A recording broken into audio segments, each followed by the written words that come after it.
Well, welcome everyone. I'm excited about being able to introduce this topic to you because I know a lot of parents right now in the winter and spring of senior year are really trying to figure out their financial aid award letters. And so our presentation today is called Reading the Tea Leaves. We're really trying to decipher all these financial aid award letters that are coming in. What do they mean? What's the bottom line for college? How do we figure out how much we're going to owe and how much is each school actually giving us, right? So we're trying to figure out our financial aid award letter so we know at the end of the day how much we're going to pay, where we're getting a good deal. There are certain times in the process where you really need to bring in an expert. And so I'm pleased to introduce Mark Salisbury from tuitionfit.org. He really knows financial aid award letters inside and out. And I don't know, Mark, if the kind of the smoke and mirrors of the financial aid award letters were part of what inspired you to start Tuition Fit, but I'm glad that you know what you know about this process. Thanks for joining us. Yeah, you bet. This is really fun to join you. And you're right, the smoke and mirrors part is a big piece of the puzzle here, and why we did what we did to try to pull back the curtain and make it easier for people to figure out, well, what am I actually being charged? Right. Yeah. If you guys haven't used tuitionfit.org yet, really great site and really pretty novel in the college landscape.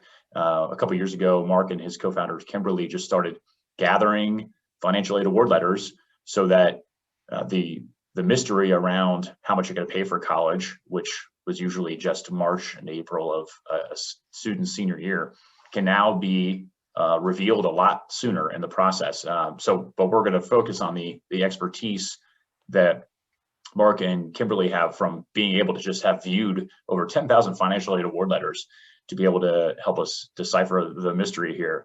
The biggest question that the families want to know is how much are the schools actually giving me, right? And the really, really simple equation to start is going to be cost of attendance minus the grants and scholarships. That free money is going to be my price for college. So what you're going to see is a very simple equation really gets muddy when you start to look at the individual financial aid award letters because of all of this. Mark, there's a lot of noise on these financial aid award letters. Yeah, unfortunately, the public would love to think, families would love to think that the award letter is a truth-telling document, right? Sort of like the panel on the back of a can of food where you can see how much sugar's in there and how much salt and whether there's any vitamins or not. And that's just not what the financial aid award letter is designed by the institutions to do. It's designed to, give you some information, but also make it look as attractive, as rosy as they can possibly make it. So as a result, you do get a lot of information in here that is not exactly the information that really helps you. So it's really important to be able to sort of decode this stuff and figure out, what do I need to look at and what do I need to ignore? Right. And I want to show, so here's what a lot of families' dining room tables look like in, mid-February or so. The first letter comes in and you're starting to read it, you're seeing, okay, that's interesting. And then the second letter comes in and it looks different from the first letter. And then the third letter comes in and that looks different from the previous two. And and what Mark's talking about here is we're not saying, which schools are going to give you the most aid. Like we're not necessarily angling at that. We're just trying to figure out what in the world, okay, how do I compare apples and apples? Right. And, in an orchard with a lot of different types of fruit on it, it's really kind of confusing. So you see these are just 5 letters taken and they're used with permission from Tuition Fit. You're not going to see any student information. All that's redacted, just as all the letters are in Tuition Fit, which is really comforting for for families to know, right? But this is a way that families can actually help each other out and say, my letter could help another family as much as somebody else's letter is helping me. But the lack of uniformity can be really confusing. The federal government put together something they called it the shopping sheet. They've actually changed the name of it just recently, but it's the one on the far right here, and it's a decent model of how an award letter ought to look. And then what they did was they said, we recommend that you use this. And lots of colleges went, thank you. I appreciate the recommendation. And they said, no, no, no, but we like to spin it differently. And so you really get this range of very clear to very unclear. And yeah, there's almost as many templates for this thing as there are schools. Yeah, and that's what I think is interesting about this too, is then we aren't looking at the numbers, right? We're not going to say, oh, this school gave 19,000 and this school gave 6,000. We're looking at, how do I know how much they gave me? Like, that's, as you said before, it's to appear attractive, right? Irrespective of what the actual dollar amount is, right? We're not digging into that. Let's jump in. Turns out there are good things that come out of Iowa. And here is Iowa State's letter following that federal template, right? This is pretty close. Yep. To what they're recommending, right? Yep. What we're going to try to show you is, if this is an ideal here, we've got color-coded arrows. So this is kind of what families have to end up doing. Either create your own spreadsheet, get your own set of highlighters, try to figure out where does all this stuff go. So you're going to see, going back to our equation, we want to know total cost of attendance minus the free money and what I'm left with. And so Iowa State does a great job here following that federal template. The cost of attendance, the grants and scholarships, you're going to see that there, right? That's always a fun box to look for. And then the net cost, which is really great, right? It's very simple math. And again, at the outset, this is what our letters they should be pretty simple. But if you've got more than one letter, this might not be your experience. Right. A lot of them don't even, I mean, a lot of you point out something that I think you've kind of mentioned here already, but you got to have that top line number before you can really do anything, right? And for a long time, all institutions didn't even include that top line number. And what that does is gets you to focus on the size of the financial aid award, whether it's all grants and scholarships or not. But that doesn't necessarily tell you what you're actually going to pay. Yes. That just tells you the sort of free money they give you or the package they give you. Right. And without that top line number, you can't really come up with, well, what's my cost going to be? So you got to have that in there. And then as you noted, you're talking about cost of attendance, which is different than the direct cost, tuition, fees, room and board. People like to joke about books and supplies and get them pretty expensive these days. Absolutely. There's also a whole bunch of other personal expenses in terms of travel and all the other things that come up to paying for school that you kind of have to take into account. Right, absolutely. And that getting to a bottom line is great. So this federal template splits it up to what's my bottom line? And then my next step is, what are my options to pay for it? So they're going to start looking at work study. They're going to look at that student loan, the direct loan, which is $5,500 in a freshman year. And then what I really like about this as well, the other options. And they just say, hey, there's a lot of stuff on the table, right? Iowa State has their own payment plan. There's some military or national service discounts. There's a Parent Plus loan direct loan. But it comes at the end of I'm not deciding how to spend your money for you. Right. And again, if you haven't gotten award letters before, you might think, well, of course they would do that until we get to some other schools. So let's stop over there. We'll remember this kind of as your template. Right. So we're going to go to the University of St. Thomas, and we're looking for these 5 or 6 different categories, right? So total cost of attendance that year, I don't know. Got me? No idea. Right. Grants and scholarships awarded. So there are some grants. $26,000 is great. In context of what we don't know. Right. So you got to go to their website, got to look it up, right? The whole thing. So again, we don't know your price. So there's really only 2 pieces of information on here, which is a loan, thanks, and the gift aid of $26,000. So that it's just a really sparse letter, right? And sometimes you're grateful for that over a confusing letter, which is what we're going to see. We will see in a second. That's right. Yes. So this is loans disguised as aid. This part, I would say they kind of sometimes will call this, they'll put this under the category of self-help. And I always joke, like, if I want self-help, I'll just go to Barnes and Noble. Like I don't need self-help. I want to know actual help. Like this is what are you actually giving me? So this is Colorado School of Mines. They're showing us a couple of different things here and some of these moving parts as we go through. So we've got cost of attendance, which is great. Yep.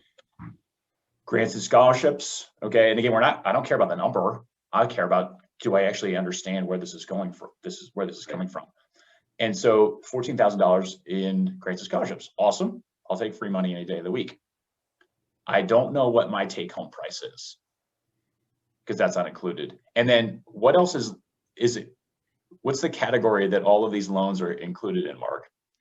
This is where this letter gets to be a little misleading. Is It's got just this one big award, and there's a whole bunch of this stuff that you got to pay back. It's not really like they're awarding you anything, right? Yes. And they've put work study in there, which is, we can talk about that in a second, but it's certainly not a guarantee. Nope. There is subsidized and unsubsidized combined, and there's actually a difference there in costs. Mm-hmm. And then there is a huge chunk in Parent Plus loans.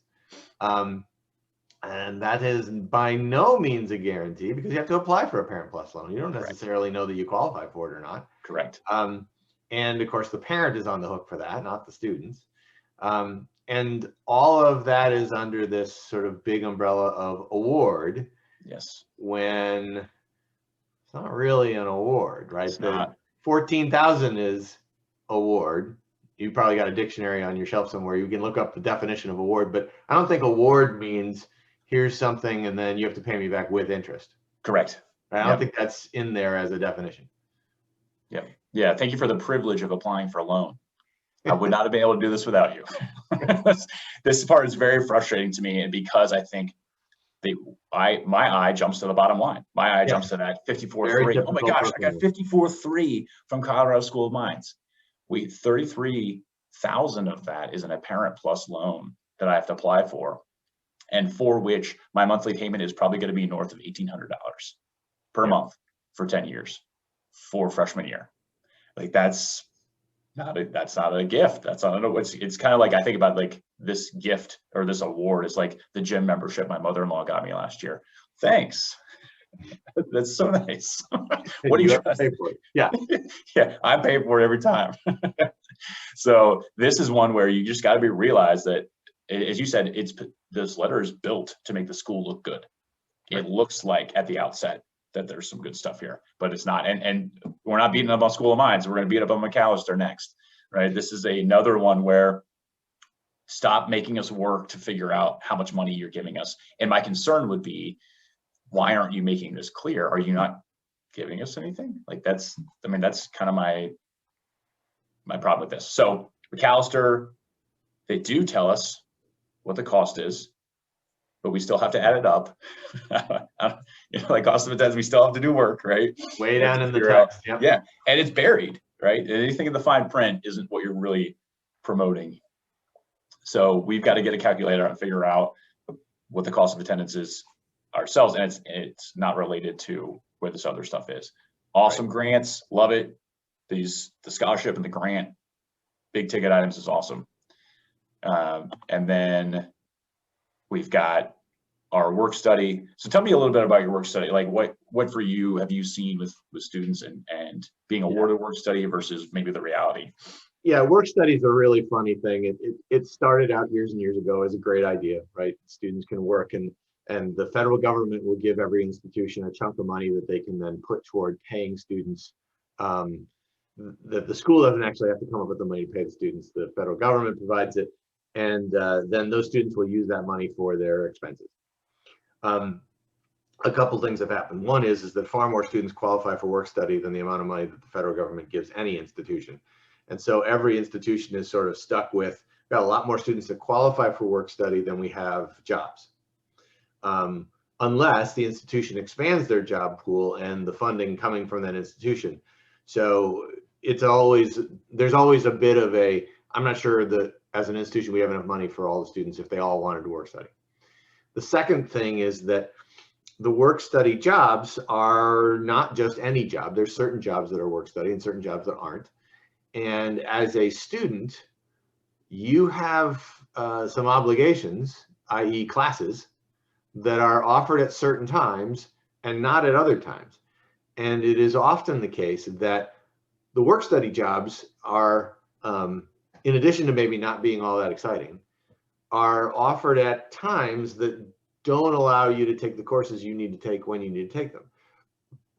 And it would be crazy to not graduate in 4 years because you took the work study job, right? $2,500 a year in work study versus paying tuition for another semester. That's not a smart trade, right? But the core problem here is that it's not guaranteed, and that doesn't come across in this letter at all. All right, then lastly, the loan options, and we saw this is different from our previous slide where there's McAllister throws another loan in here. Like we're so in the awarding mood, we've come up with our own loan we'll give you. Right. So, all right, anyway, so we just, again, all of this doesn't get me to my bottom line quickly.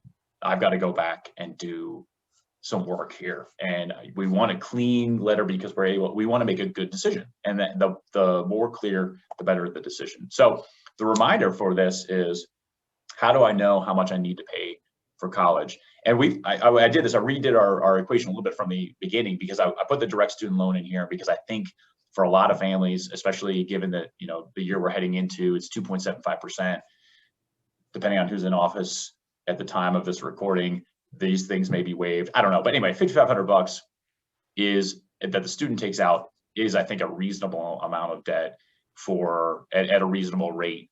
Right. And most families do end up taking it. So, but this is how I want to know. And why one of the reasons why I brought Mark on here with Tuition Fit is because what you've done at Tuition Fit is created a process where I can really streamline my understanding of what I'm getting. So can you talk me through this a little bit? This is an opportunity for families who have financial aid award letters to use this tool for free and to be able to get a very, very simple apples to apples comparison. Yeah, the core element of Tuition Fits is simply a free exchange. You show me yours, I'll show you mine. Yep. And the student uploads an award letter to Tuition Fit, provides a little bit of data so we know how to organize and categorize that letter. And then as an exchange, free exchange for sharing your own information, now we show you all of the awards that other students just like yours have shared. So in this particular case, just above this snapshot will be the award letters that I shared to Tuition Fit.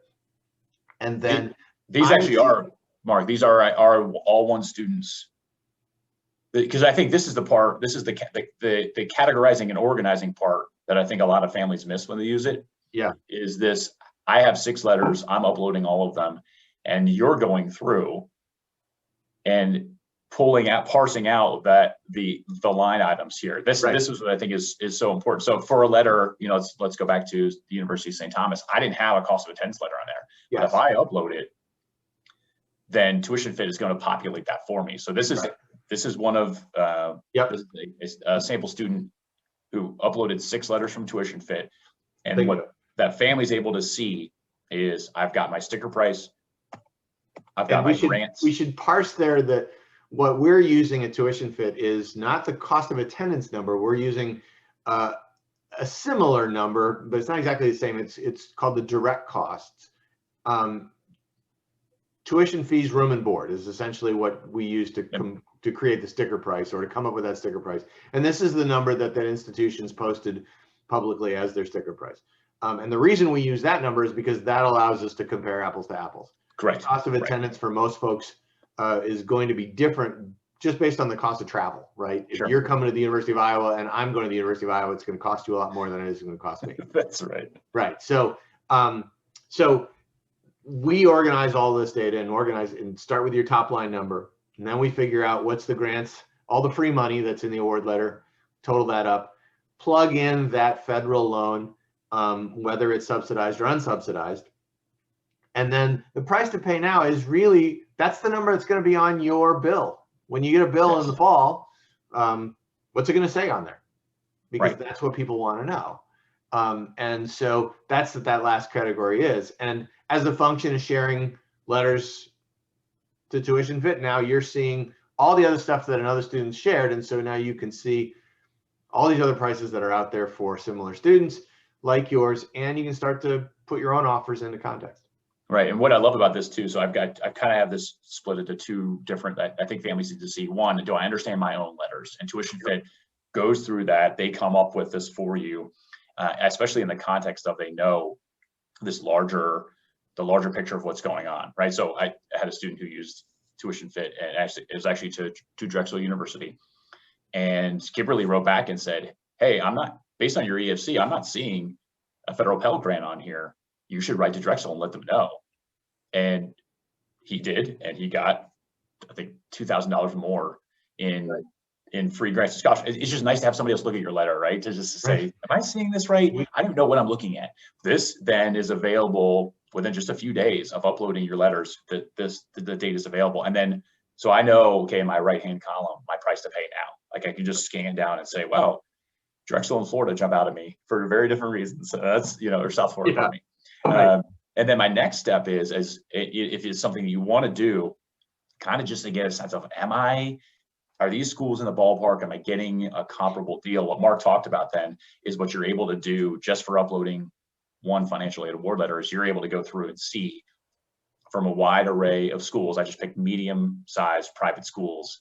I'm able to see sticker price, award for a kid with my students, similar SAT, ACT, similar GPA, similar expected family contribution, and then my sticker price is there as well. So I think that's where if families make better decisions when they have a simplified set of criteria, a set of things, considerations. And I think this is something that has been really helpful, Mark, that I think a lot of families are missing. This, a lot of them jump right to, I want to compare my awards, but just the feature that we talked about in the previous slide of being able to understand your award is really, really important. And I think that's something that the Tuition Fit really brings a benefit to. So I appreciate you. I don't know if that was maybe, a target part for you as you built this out, but it just as a function of how you do your process, families are able to see, I know my apples and apples now. And that's been a huge benefit. One of the things that's been a real interesting learning experience for me in this project is, I've been on the inside of higher ed for a long time. I know how these letters get made, but I also have spent my whole career, neck deep in the data. So you know what you know, and you sort of get used to, oh, I know how this makes sense to me. And then when we started to see all of the different stuff out there from different institutions that I wasn't familiar with, and I hadn't seen their actual award letters until we started to see this stuff, we used to realize, man, just decoding the award letter is a Herculean task. And just getting to that level of clarity so that you can compare just the offers that you have. That's not nothing. That actually takes a bit. And then you add that to being able to put it in context with awards that other students have received. Now you can make better choices. Right. Yeah, that's awesome. I really appreciate your time, Mark, and not just your time here, but like that. I know the countless hours that you and Kimberly and everybody else at Tuition Fit are putting in to be able to create this resource for families. And as we said, if you have an award letter, you have access to a free account, all this data, upload your award letter at Tuition Fit, and then you can really start to demystify this process. Again, you might not love the bottom line, but at least you'll know what it is. I think that's a huge benefit. That we can't help you with, yeah. That's right. All right, Mark, thanks so much for your time. I really appreciate it, and looking forward to talking again in the future. Thanks, Sam. Take care, everybody.